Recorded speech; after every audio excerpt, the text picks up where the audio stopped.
And the White House says President Biden is closely monitoring the strike ahead of what is expected to be a very busy week for the president, including a trip to New York for the UN General Assembly.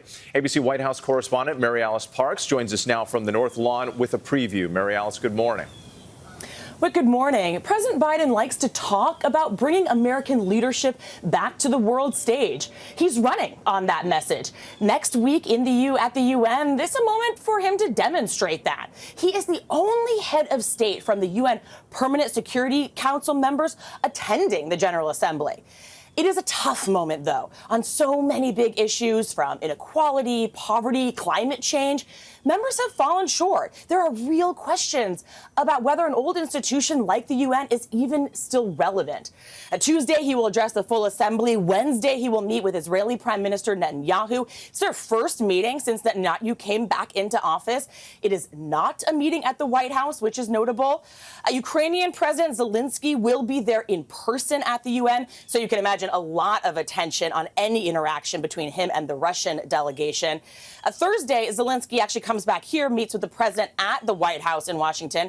Biden's team has asked Congress for additional funding for Ukraine, but several Republican members of Congress have been threatening to hold that up. I asked the National Security Advisor, Jake Sullivan, whether the president will be able to guarantee to Zelenskyy that more aid is coming.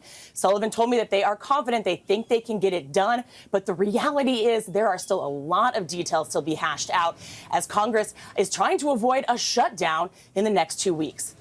Now, busy couple of weeks ahead. All right, Mary Alice Parks, thank you so much. Let's bring in our chief Washington correspondent, Jonathan Karl, who will be hosting This Week later on this morning. John, good morning to you. First, let's go ahead and go back to that auto workers strike and President Biden weighing in, voicing support for the union's efforts. What impact could that have on Biden politically?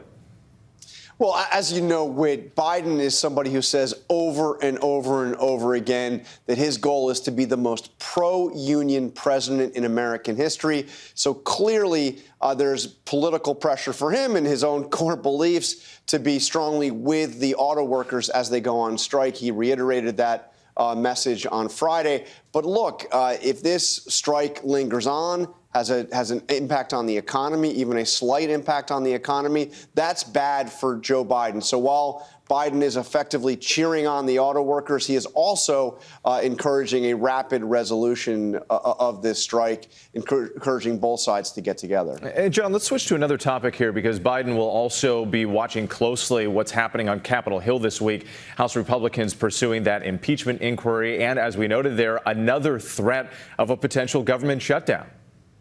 This government shutdown threat is real. I have talked to leaders in both parties in the House who say that they don't see this coming together without at least a temporary government shutdown, perhaps one that is longer than that. And it's unclear how they're going to resolve this. Kevin McCarthy, as you well know, has a very narrow lead majority in the House. He has a number of members who are digging their heels in. They're demanding the kind of spending cuts and other provisions that Democrats simply will not accept.